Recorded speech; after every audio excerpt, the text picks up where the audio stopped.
Hey guys, welcome to a new video. Today I want to talk to you guys about something really important in Rocket League that everybody needs to improve on, especially as you start getting higher ranked. Today we're going to be looking at this replay. It's Grand Champion 1 2v2, and the quality that we're going to be looking at in this game is actually really poor from this blue team. And that's shot selection. It's picking the right plays to make it the right time and actually doing something threatening with the ball. And a lot of you probably in your own games don't even realize how often you have an opportunity on the ball and you actually just do something completely unthreatening and you just give the opponents the ball back. We're going to see that a lot in this game. I want to break it down, point it out to you, and show you better ways that these plays could have been played out. So shout out to Mangy for uploading this replay to ballchasing.com. Just randomly picked his replay out. No hate for the brothers, but let's go ahead and check out some examples here.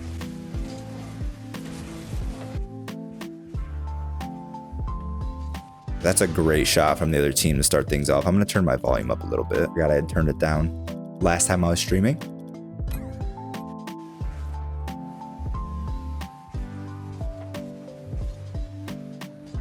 Guys, there's going to be a lot of things that could be pointed out in this replay. This is not a full-blown replay analysis. We are just specifically looking at, what we could have done better offensively when given the chance, when given the ball, when given possession. So here, obviously, really important to be able to dribble the ball very quickly in 2v2 and in 1v1. 3v3 as well, but picking up the ball for a dribble, getting it on your hood and getting set up quickly. And when you're trying to catch the ball, when it's just falling down to the ground, being able to catch it instantly in a threatening position where you can flick if somebody's challenging you. Because as you get higher ranked, people are going to approach you and be ready to challenge as soon as you lose possession of the ball. So you need to be able to catch the ball in a position where you can flick it instantly. So here we see we're trying to start a dribble and we just don't get underneath it enough. Right? We make our first touch there too late. The ball was too close to the ground, and so it doesn't get enough lift for us to get underneath it. That's just something that comes with practice, and unless you practice it, unless you play something like 1v1 that really forces you to get good at it, it's going to take a really long time to improve if you don't dedicate time to 1v1 to really get good at this, because this is a big thing that you're going to get pushed to do a lot in 1v1 is get that ball, get underneath it, and get into a flickable position quickly. So obviously that's the mistake here. But afterwards, after we don't get this into a flickable position, boom, we find ourselves here, and a good play to make here, since we have no more options going forward. He is in a good position to shut down anything, as we see here. Like, there was never a play that you were going to be able to make to get past this guy at this point. So what you should do instead here, make a play for that mid boost. Right? Let's just speed flip into the ball going that way, boosting the whole time, and we should be able to beat him to that boost with the ball and make some sort of play from the sidewall, whether you want to take that up the wall and make an aerial play or chip it back down and make a ground play.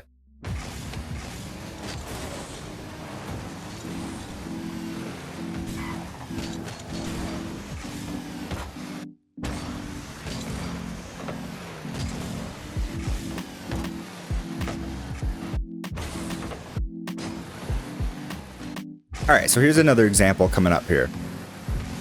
Doma gets a flick. Yellow actually misses. Doma can't get back to the shot, but he does pinch it, trying to get it midfield for a pass. Doesn't quite work out. He overshoots the pinch. Comes off way too hard, but Mangy, the person we're watching, he's going to go up for it anyways, right? Watch that back in full speed. What's the goal? What's the goal here, right?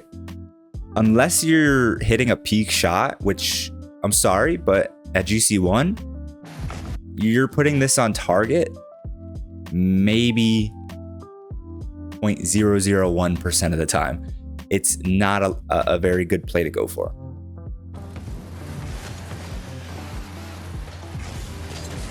And you should be able to recognize that this is not a scoreable ball before you take off, before you even jump.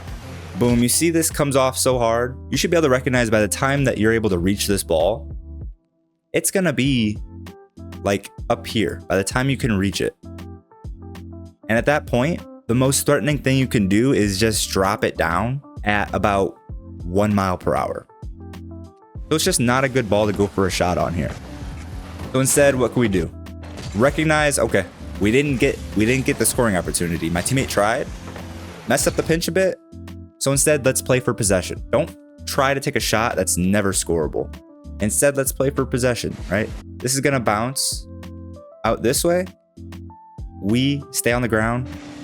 It'd be there about now, and we meet it, right? We meet it. We take this 50-50 if he wants to take the 50-50. We try to control the 50-50. We try to beat him on the 50. But doing what we just did, it wastes boosts, it wastes our possession, and we end up just inevitably giving the ball back to the opponents for free, right? Look who has the ball now. Because we went for something that we never had a chance of scoring, we just gave the ball back to our opponent for free. We don't get to at least take a 50-50. We don't get to try to extend our offense, but our offense by, you know, taking that 50-50 or seeing if he backs off or beating him to the ball, nothing. We've just given away the ball now, and our offensive drive is over.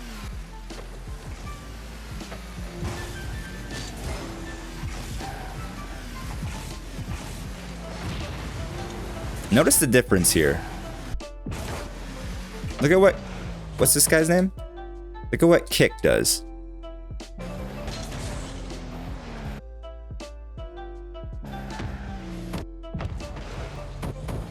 He's presented with a chance. He doesn't just hit the ball away from himself in the first chance he gets. He takes control and he flicks. He just does something with intention, right? He has an intention when he goes for the ball and he gets rewarded for it. Okay, again, I mean, this one's just more so execution. I like the fake jump here to buy himself time, let the ball get back down to the ground before his opponents come and challenge. They don't challenge because they see him jump, so they think he's going up for it.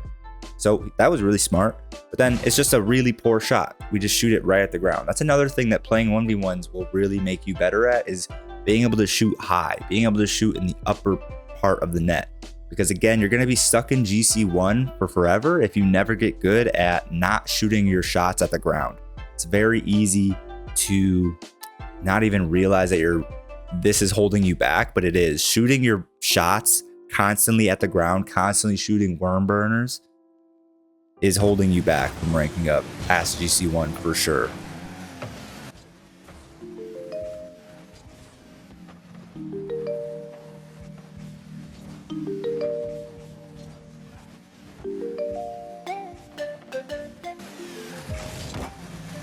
Okay, again, another opportunity here, just thrown away.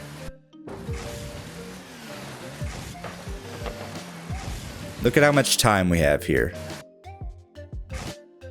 We've got time. We don't have to go for a touch on this. And a lot of the time, there is no play going for a touch in this position, right?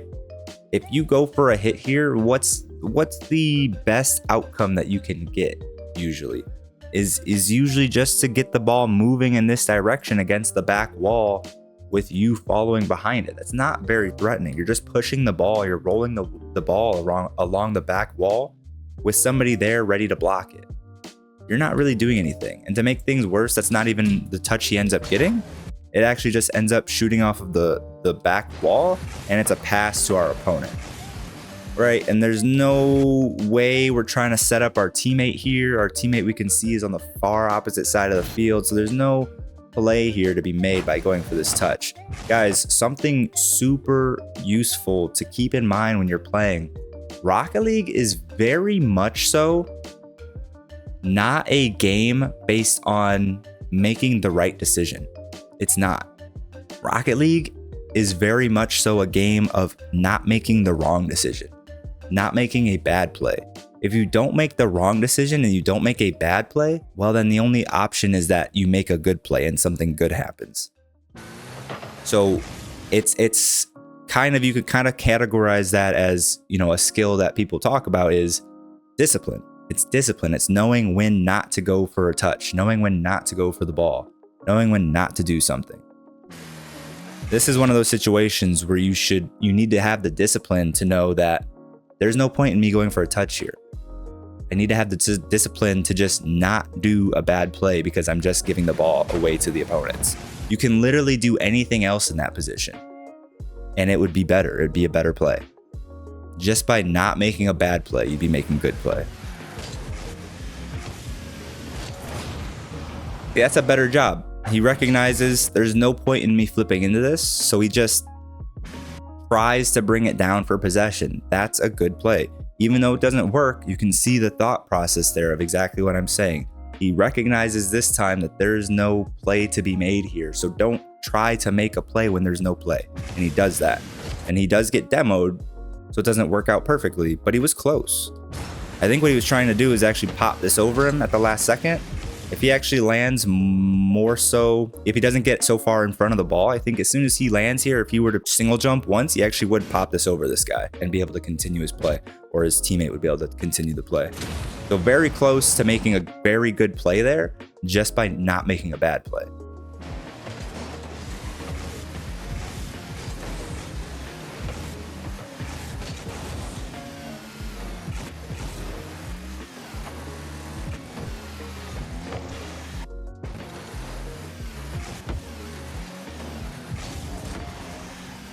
Okay, here we go. Another time where we could have taken more time to make an effective play. So this is open. He actually misses his touch to get it rolling towards the net, unfortunately.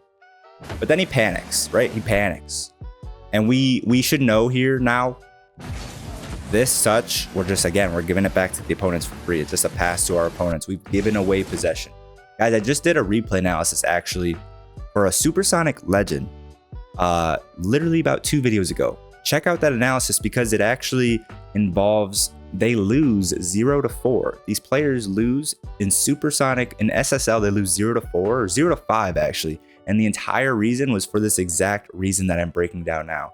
Lack of control when they have the opportunity to control the ball, lack of possession, lack of meaningful offense.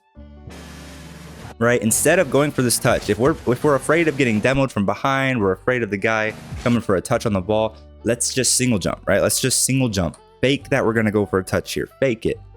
This guy coming up behind us might, drive past us and move the ball. He might hit the ball. We might not have a play anymore. That's okay. It's still going to be better than just passing this to the opponent. Force them to beat you. Don't beat yourself. Don't give away the ball yourself. Force them to get the ball. Fake that you're going to go for this touch. Jump up to the wall without hitting the ball. Land behind the ball. This guy already in front of the play isn't likely to challenge once he sees you jump. Just like we saw earlier, the fake jump that the guy did in order to buy time for the ball to get closer down to the ground to him. It's the same concept here. You're faking that you're going for the ball so that this guy doesn't challenge, gives you space, and then you're able to make a play. So you're going to be faking landing with your car facing in this direction or in this direction, ready to follow up the ball as it's moving down the wall. That way you're able to actually do something on the ball.